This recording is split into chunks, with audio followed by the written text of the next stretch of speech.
really large. I've never seen this image so big. I'm Daniel Langleben, and I've been already over-introduced, so I'll just proceed with what I have to say. Professor Greeley brought up pretty much every important topic that I think I'll be covering, and I'll just try to expand and maybe respond to some of the issues that he brought up.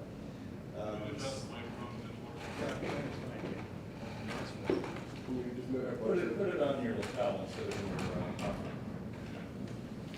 yeah.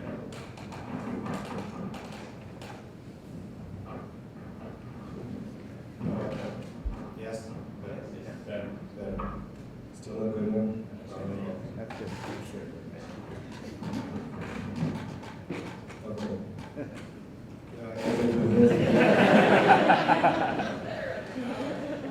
So to return to the U.S. versus SEMRAO, just very briefly, because we already had a pretty extensive exposition, and Dr. Lincoln who was in the room actually knows more about this than anyone.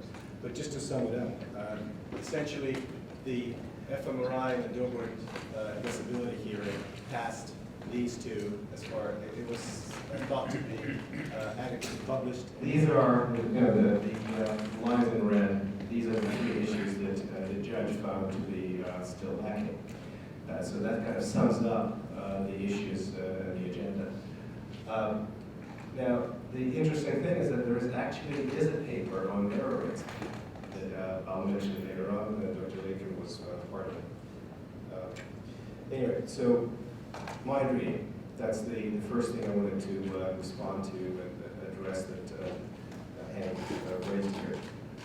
This is my own, not very pretty rendition of the differences between what I consider mind reading and where does lie detection fit in the mind reading department. Because we actually have a much smaller and simpler task. Mind reading is the rest of what's going on here. It involves recall, it involves memory, it involves some kind of back and forth process between sorted out semantic memories into some kind of internal narrative that becomes conscious. And all this process is, in a way, luckily, not exactly relevant to lie detection itself. Because all you're looking for is this episode of response, which is either false or true. Okay, so it's a much smaller task, I have to say. Mind reading is nowhere near the advance and the state of lie detection today. Lie detection may not be there. Mind reading is even in earlier stages. And I actually work with mind reading all the time. There are examples of it, if you think about it, in most of the applied cognitive neuroscience research we do imaging. Just as an example, this is a study of brain response to drug-related cues. Okay, this is an example of a mind-reading type study, because what we're doing, we're looking for a brain response that comes with a particular type of stimulant. Okay, it's really, you have hundreds and thousands, maybe not thousands, hundreds of papers of this type. Now, if somebody said, well, can we translate it? The answer is, well, maybe. If we wanted to know whether somebody has a particular response to the stimuli, i.e. has maybe past history of heroin use, this kind of thing could be put to this kind of use, i.e. the forensic application. So just as an example of what can be done from mind-reading-like type studies. And everything that I'll be talking about from this point on will not be mind reading, it will be more about lie detection. So I find one of the biggest problems in trying to reconcile different studies on deception in definitions. Because I think just about, if we went around this room and looked for definitions, we would come with a whole bunch of them, different ones. Typical example of a type of lie that is not being talked about as often is so-called white lies. What if it is done for the good of the other party? If you're studying white lies, you need to define it. So I want to just demonstrate the process I went through when I was first trying to start with this project with studies of deception, which for me began with actually trying to understand patients with ADD and ADHD and patients with addiction. So I try to go back as far as possible, and St. Augustine is far enough. Why St. Augustine? I'm actually not a Catholic, and not even a Christian, but even if he was wrong, he has been with the culture for so long that it's pretty much part of it, and this is kind of true by default. Okay, so plus very good scientist he was. That if he had a scanner, he would really do so well. Because when you look at this is translation of St. Augustine. So if you are a cognitive neuroscientist, what does double thought mean to you? Well, when you think about it, to me it means higher cognitive load. You have to do double thought, so 2 thoughts, more working memory than 1, cognitive load. And then immediately you can connect it to a whole bunch of literature on cognitive load if you're trying to conceptualize deception. Going right along does not produce, that's response inhibition. Going further, from the sense of his own mind, not from the veracity or falsity of the things themselves, he's to be judged to lie or not to lie. That is, it's entirely subjective, and the fault of him who lies is the desire of deceiving. You translate it to intent, and again, you can link yourself to a whole bunch of neuroscience literature that is about intent. And finally, and importantly, I do not kill the messenger, so to speak. You can be saying a true thing and yet lie. That kind of resonates with what Professor Greedy just mentioned. If you believe this to be true, that's the only thing that matters. I think it has pretty extensive implications in terms of what it means legally, because that may be the way to define deception and culpability for deception, rather than whether what you're saying fits, gold standard fits reality. Okay?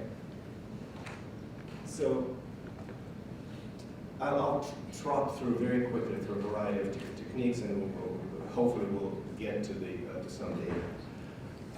A useful way to separate between measures that has been used over time to look at deception is, for me, is to look at the peripheral nervous system, or I wouldn't call it autonomic actually, peripheral, and central nervous system. And I don't know why there's this thing there. Maybe we can get rid of it. But anyway. Oops, sorry. So we're focusing on central measures.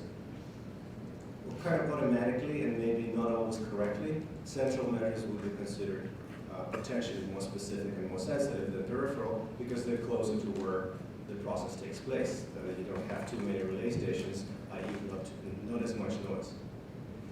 But there were papers, this is not a medieval Inquisition mask, this is a paper on light detection with periorbital flushing. It's a thermal, essentially, detection. If you use this kind of dichotomy, and the question is it likely to be different from polygraph, or more accurate than polygraph, or in some way more valuable, or independent of polygraph? The answer is no. It probably is going to be sitting right together with other psychophysiological measures. That's why I find it very useful, because this group of technologies and techniques seems to be potentially capable of being independent of psychophysiological measures. And we will focus here at fMRI at 3 Tesla. Now, 3 Tesla is the strength of the scanner. This is pretty much the high-end clinical scanner that is available, I'm sure, in this institution and pretty much every major academic hospital.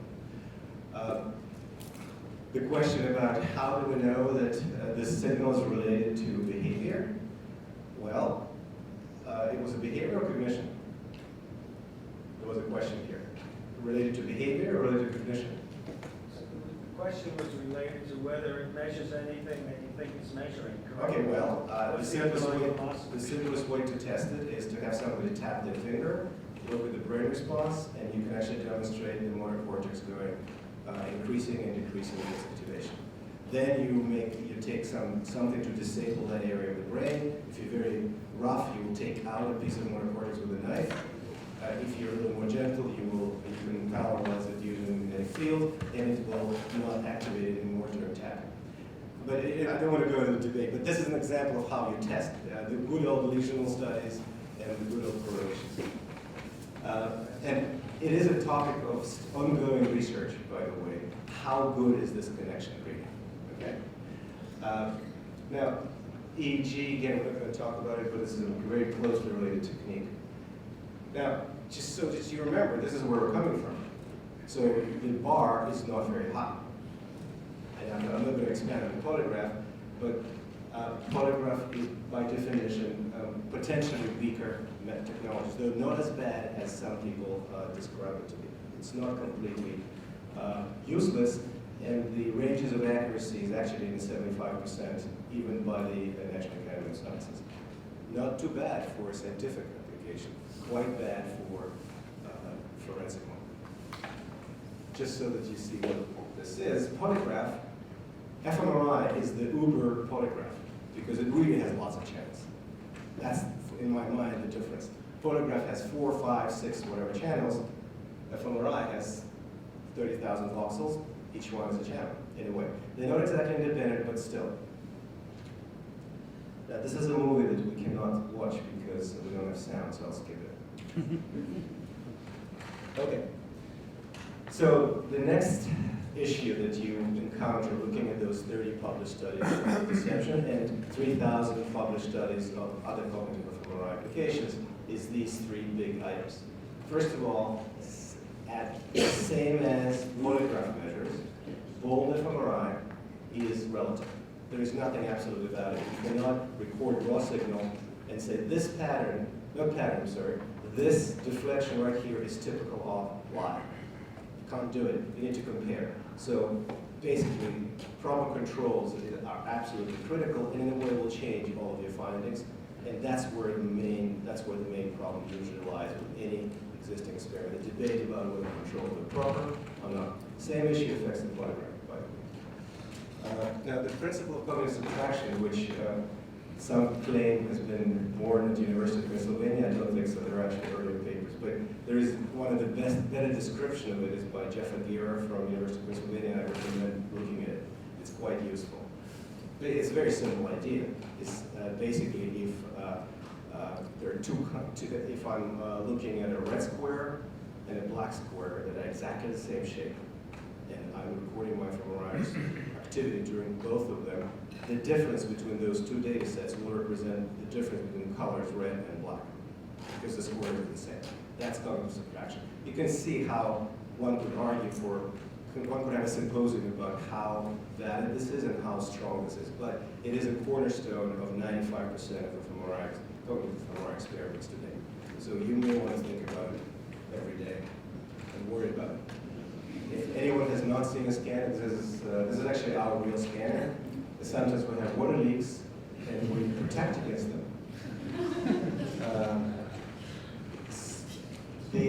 The principles are the same. It's a table with essentially a tomogram that acquires 3-dimensional images by acquiring 2-dimensional images and then putting them together into 3-dimensional images. Your head goes in there, and you can see how this is not exactly a real-life interrogation situation. And I have to say, good riddance, because in a way, it removes that one thing that polygraphers, for example, like a lot, that is sitting in front of somebody and having a uncontrolled interaction that good old Freud would have called a lot of transference and countertransfer right there. And seeing what somebody's like, that is kind of missing here, and I don't think we want it to happen. So to me, it's good news. It is very noisy, and as far as real behavior, we are actually behaving using this, or any variant of it. Not too many experiments use speech. You don't go back and forth talking. One reason, and I'm sure some people here will come up with the most basic reason, your head will move when you talk. That's not a good thing. And there are a few others. The button ones can be much more sophisticated, but the point is that your deception is by pressing the wrong button. Just a quick survey of that. Is this something familiar to the audience here? But basically the point is, it's not just about the scanner. This whole setup is very important. And that's where usually the problems are, and that's usually things go wrong. And how this whole thing is being operated determines the results of any experiment, including lie detection. So if anybody reports a study or actually a clinical or forensic test, what happened in the connection between the button box, the scanner, the task is worthwhile checking. And finally, to understand those papers that you look at, you need to know some basic issues of anatomy. For example, this is not another person with a small hand. This is a slice at a high level from the same brain. Okay, and seriously, it's handy to keep this in mind. This is not something that comes out of the scanner. It doesn't. Nothing lights up in color in a scanner, though it probably could be arranged. But what happens is there's a statistical maps of differences between two conditions superimposed on a standard brain of some sort. As far as I'm concerned, you can superimpose a 21 on an apple, as long as you're familiar with the apple. The utility of that is that you know where it falls, more or less. That is where the gyrus and sulcus and what part of the brain it is. Okay? And these are actually images coming from the line minus truth contrast with fMRI.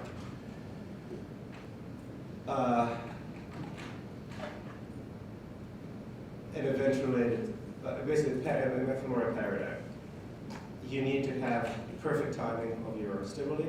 You need to know when each happened, and you need to think in terms of classes of stimuli. For example, lie, and you can have one question. Let's say I stole a pen. Okay, you can ask about the color of the pen. You can ask about the make of the pen. You can ask about the weight of the pen, and put them all in one class. This is the target lie, whatever you want to call it. And then the reason to use that is you will analyze differences between classes of stimuli and not differences between two stimuli within the same class.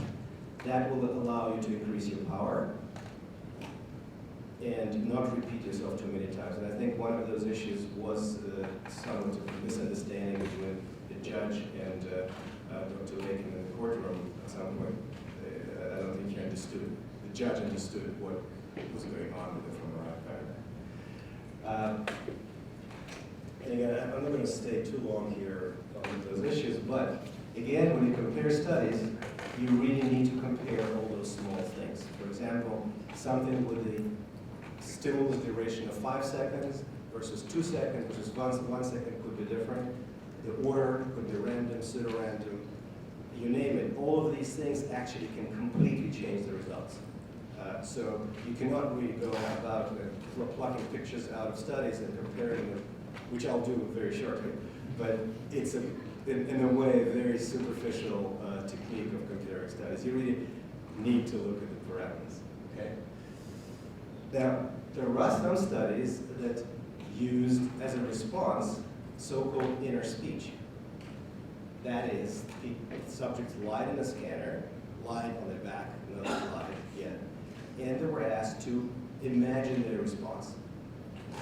That is fascinating. This study that I'm talking about was done before the default network became very popular, the brain default network, but who knows what people are doing in their mind when they're asked to do something. So that's very interesting and tricky. That's also a way to respond. Just as an example of how does it in the end look. These are stimuli. These would be class 1. This is a drug stimuli. Set goal, and it will become a lie detection test if you add a response at that point. Now, as far as Fifth Amendment is concerned, I think I have an answer, a superficial answer to how to decide what's a violation, what's an interrogation, what's testimony versus a biological sample. If there is no response pad, if there is no response asked for, you just present it with a sequence of pictures, that would be biological data. If you're being given a button box or some way to respond, that would be testimony. Just as to start it. Maybe that's the way to consider it. All right, so here's an example of old task of deception that is completely and entirely not ecologically valid, I guess. Except that we really didn't want it to be ecologically valid because life is way too messy. And the other sort of issue was why I'm not usually concerned with reproducing life, such as doing mock crime experiment, stealing, pretending to steal a pen, because I feel that the closer something is to reality, the more likely it is actually to produce larger effects. that's my sort of feeling about it. And so if you do something that is really not that ecologically bad, and it still works or produces effects, do it now. Encourage it. But anyway, this is how it looks. This would be the intertrial entry. Or, as I've said, this would be active control. And then the subject would have a bunch of, would pick a card out of the pack, hide it in their pocket, and ask to lie about it. Issue of investigating endorsement of deception. That is a whole topic of research, mostly done in Japan these days. But the point is, if I tell you to lie, I can do it in several ways. First, I could just wait for somebody to lie spontaneously. You will have to scan hundreds of people, maybe thousands of people. Not very practical. 2, I can give you general instructions before the study. 3, I can have a flashing light that tells you lie now. And I think there are grades of lack of ecological validity. The last one with explicit instruction, it stops being a deception task. It really does. And somewhere in between, you can set up incentives where people will spontaneously follow their behavior. These are more expensive studies because some people will just not lie. Most people won't lie. But these are your options. So basically, do you have this card? If you have this card, you will say, no, you decided to lie about it, and you press the button. The reason we usually keep those reminders here is we don't really want people to have to remember things and use their memory instead of focusing on deception. I'll just run it through. Now, the reason I'm showing it, and the reason I'm not really concerned with ecological validity, let's say you take this task and replace the playing cards with this. These are just Penn fraternity members, though they look like they belong in the detention center or something. But they're all good people, really. And this was part of, essentially we did that. We replaced those playing cards with faces, and now you suddenly can make a task investigating people knowing each other, for example, and maybe if there are people who are doing some bad things, that is a forensic test. So it's really, the distance is very close from a little model to a test. They all consented to being photographed and used in communication. Okay, this is an image. I'm using it here because it's just easy to look at. Super deceptively so, I have to say. Harvard Business Review made us do it. They wanted three-dimensional, didn't want any excellence. But it's from a little piece by Dr. Woldy and myself. Basically, it's a three-dimensional model of the brain with the same findings that we saw in axial cuts projected. The bad news about it is it actually brings out things that should be in the middle of the brain onto the surface sometimes. So I believe that this is actually precuneus. It should be deep inside the brain. The point is, this is a some kind of an average of several studies, basically a meta-analysis for light minus truth differences and truth minus lie differences in the tasks of the type that I've shown you. They could have been faces, they could have been playing cards. It was everything we could find put together. And there are 2 points coming out of it. First of all, I really hate this display. I'm very immediately switching to Excel in the next slide. These bars, they usually indicate statistical significance. This is P of 0.01, usually or better. Corrected for multiple comparisons. Again, I hope you guys are familiar with what that means. It's another lecture in its own right. But if the legend of a figure on light detection paper or any other fMRI paper doesn't say that, you may want to start sort of wondering what's going on there, because multiple comparisons in 30,000 voxels is an issue. Anyway, the point is, there are some parts of the brain where lie causes more activation than truth, and there are some parts of the brain where the opposite is true in this particular type of experiments. This contrasts with some work, previous work by other very respectable and prominent people in this area that kept finding only lie minus truth difference and not vice versa, which led to all sorts of hypotheses about the fundamental normality of truth, about people being truthful and big, et cetera, et cetera, et cetera. It's really not, doesn't seem to be panning out. I would say this is all task dependent. Okay, much better. These are not 4 different people, yes? These are different levels, slices to different levels in the brain, with superimposed line-2 differences and a different meta-analysis of a different set of subjects. And now this is pretty much all the subjects we've done. These 2 slides. Okay, why is this here? Because this pattern seems to be coming again and again and again across many different studies as a difference between lie and truth in favor of lie. Okay? With one additional little caveat, that I have a lot of interest in precuneus. It doesn't usually come in lie detection studies. Is precuneus something familiar to? It's basically a very interesting part of the brain that is engaged in 3 different jobs, depending on the time of the day, but it has to do with self-referential processing, which always makes me think that one thing that we have not done, or have not done enough, is ever consider deception as an interactive process. And that may change everything, because our deception is against the wall of some sort. Well, I'm not aware of experiments where there were actually real interactions.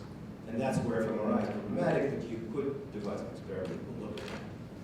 Okay?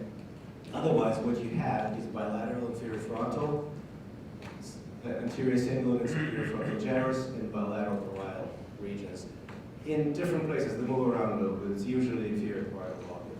So this seems to be a pattern that has been reported across studies and across paradigms, which could be good news, could be bad news. It is bad news if somebody is looking for, actually, somebody may claim that this is lie specific. This is it, this is how lie looks, period, end. Okay? I'm skeptical. I really would like a little more confirmation. Now this, I just lifted this from a paper that Dr. Lake attracted my attention to, and I'm sure he will talk more about this. The reason I lifted this is because it actually seems to show civil regions. I'm not going to talk about the important contribution of this paper to the accuracy issues I've already covered. But again, we have anterior cingulate, bilateral inferior frontals, and parietals. Now, since we are quite familiar with what these regions tend to do, that allows us to start coming up with anatomical hypotheses about what deception is if you try to break it up into components. Now, I want to quickly trot through a few things that we do know about deception. Very few, I have to say, in different directions. And this is research, not so much practice. This is a very valuable study, in my opinion. It's somebody who correlated polygraph and fMRI, looking for parts of the brain that seems to be driving skin conductance and deception in the same time as an overlap. Okay? And there were some parts of the brain that overlap and some were not. The utility of those that don't overlap is pretty much as good as the other way around, because why would that be? If you have a part of the brain that has nothing to do with skin conductance, that will be something orthogonal to the polygraph. So it may be something of use independent of polygraph, which allows you, some kind of creative use of the two technologies together. Okay? But again, inferior frontal gyrus on both sides seems to be a player in any experiment, and their paradigms are very different. And here you have the parietal again. Now, this is a study by Paxton and Green, PNAS 2009. It was wrapped in morality, moral intention, etc. I don't want to go into small details of the experiments. All I was looking at when I saw this is that, well, okay, it looks like a y-minus true difference, and that's probably what it may have been, though they don't call it that way. I think, you recall? No. Okay. Again, all this just to look for the pattern, and I'm coming to why I care. Another similar appearance in 2 completely different studies. This is actually, I believe, a study in a psychiatric patient. So, what does it tell us about what deception may be? Well, first of all, there is something inhibitory about it. You are inhibiting something. I mean, the natural conclusion would be you're probably inhibiting the truth. You're inhibiting the correct response in favor of incorrect. I think the question came up here, what's the difference between simply being wrong and being wrong intentionally, which would be deception? I think, I'm not sure, but it would be an interesting study to compare. And actually, I think there is a paper, I can't recall, but somebody actually tried to do that. And there is a difference between simply being wrong and being intentionally wrong as per St. Augustine, because being simply wrong does not involve you knowing it. Okay. Now, these are studies of things other than deception. And again, we have kind of similar activations. The reason I'm bringing them up here is because I do think that similar processes are involved.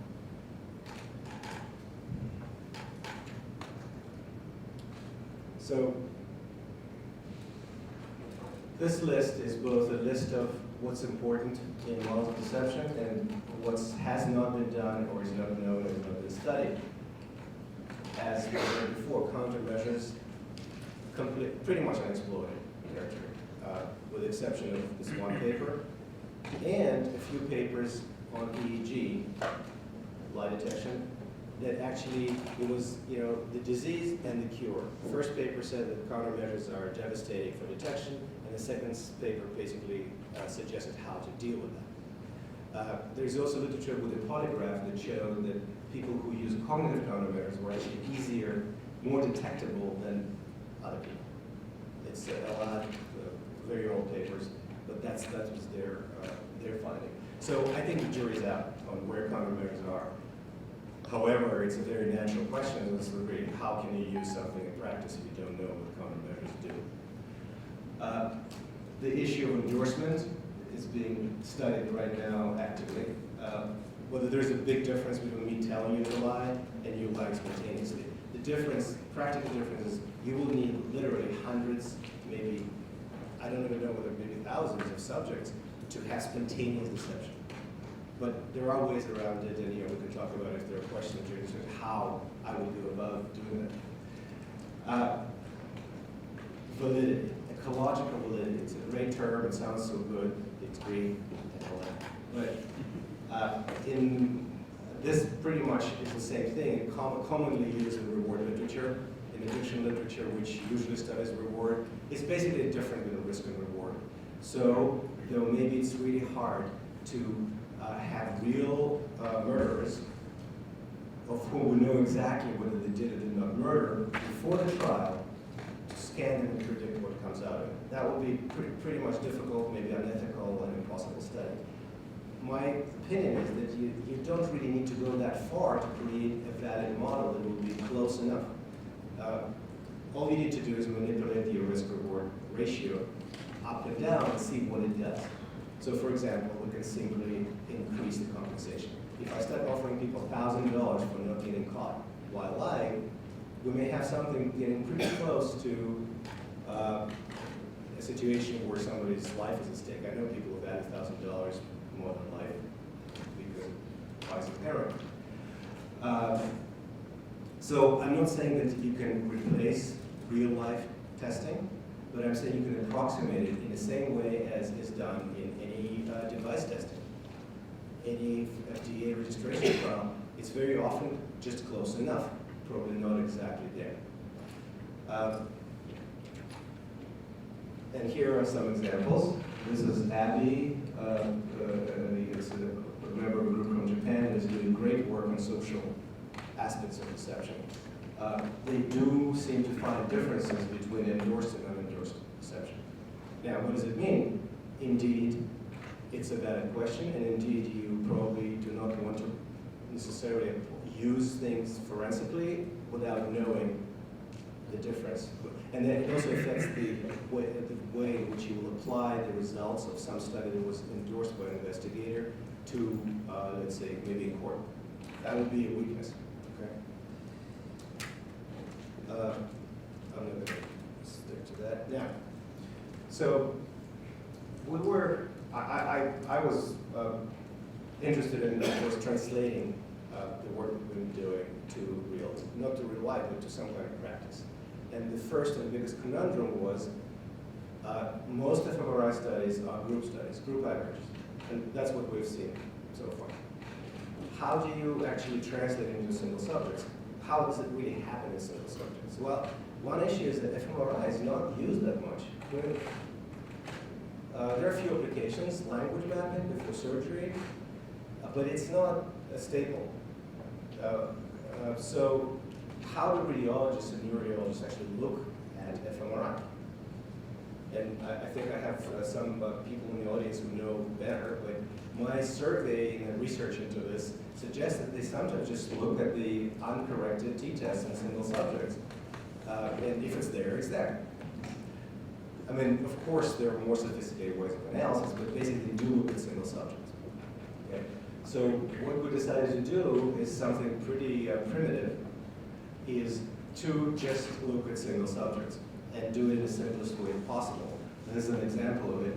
Again, it's a person who is hiding a number that they've written on a piece of paper in their pocket, and now we're trying to actually, it's almost like mind reading, because this is what happened here. The first question was, okay, so we have 8 numbers.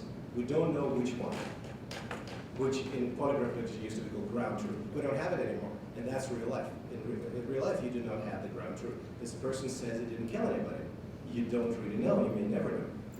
So we then compare each item to the average of the rest of them. For example, this is one approach, okay? So when we did that, the response to number 8 would be probably clear to even undergrad. It's different.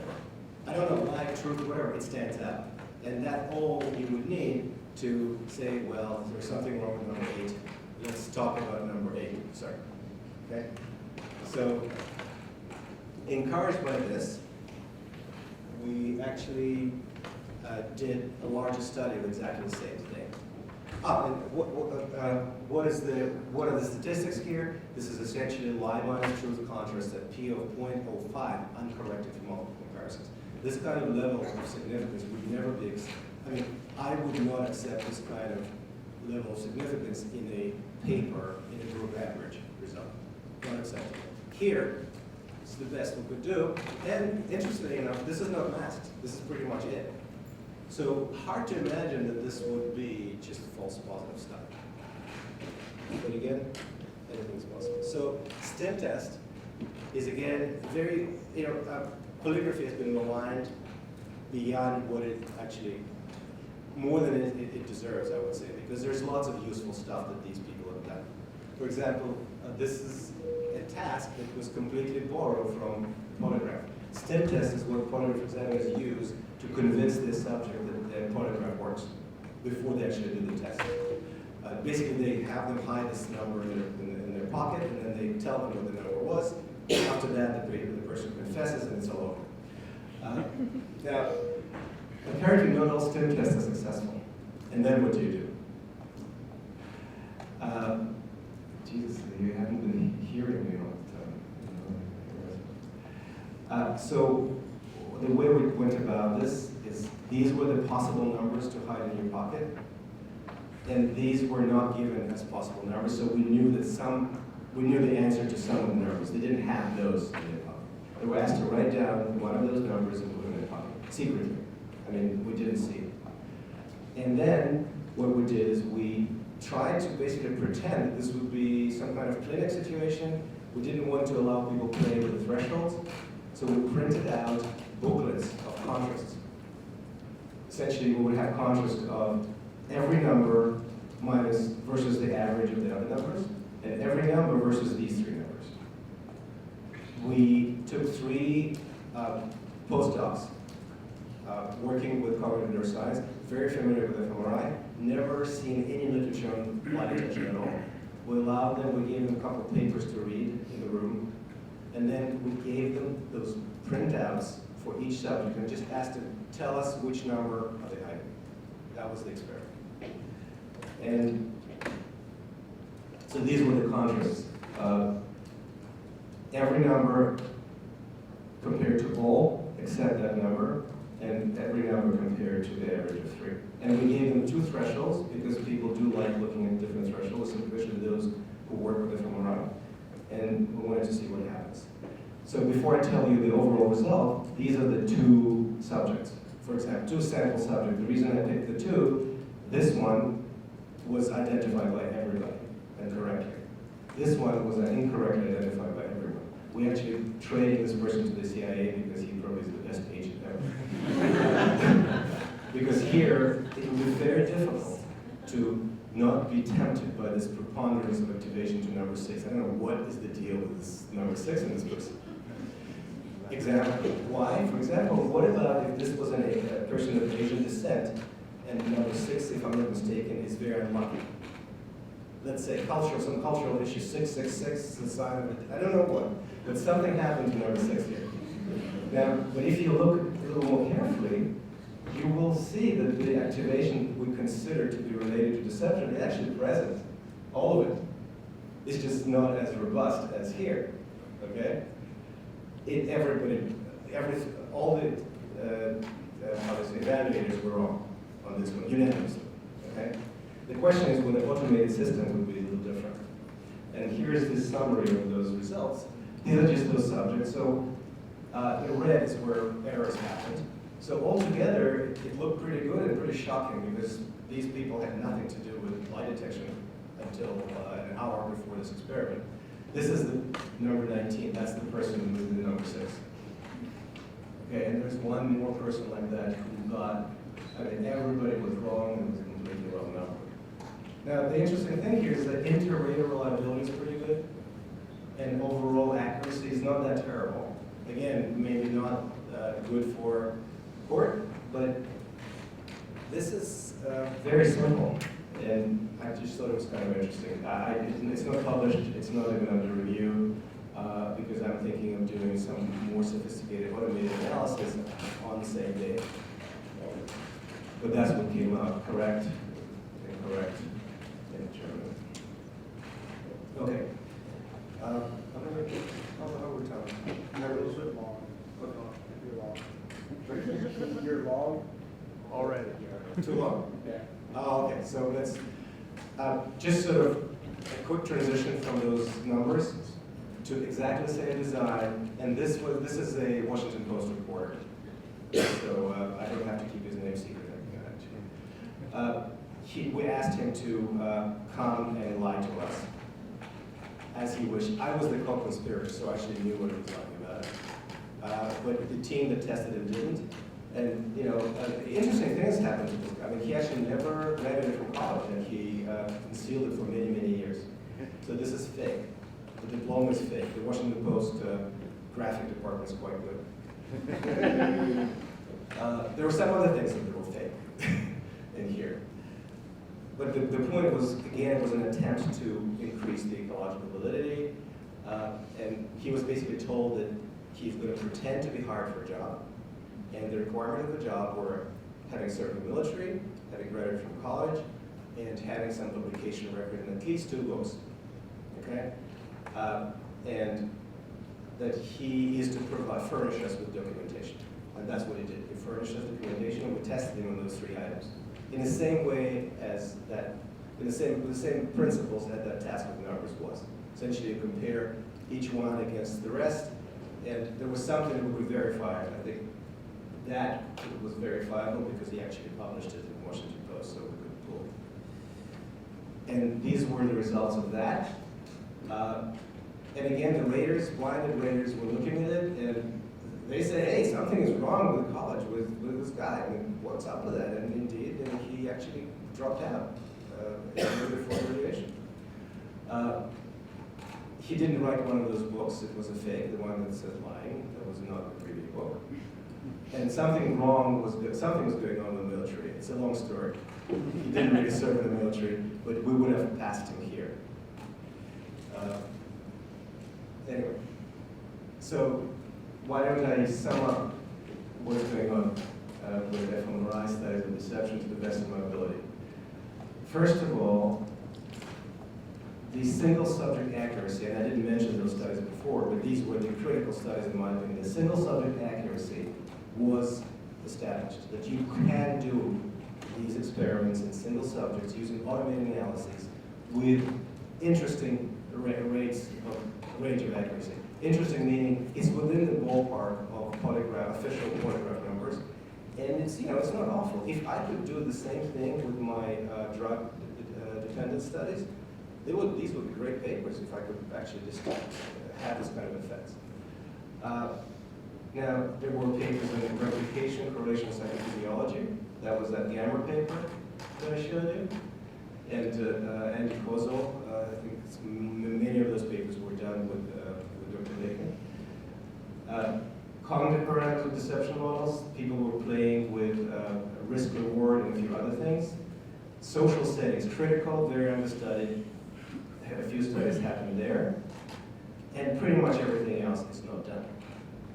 So really, there is a large number of things that have no answers. Okay. Now, I can't say what Dr. Green said any better. That is, I mean, we do need. I do believe that we need to continue this work.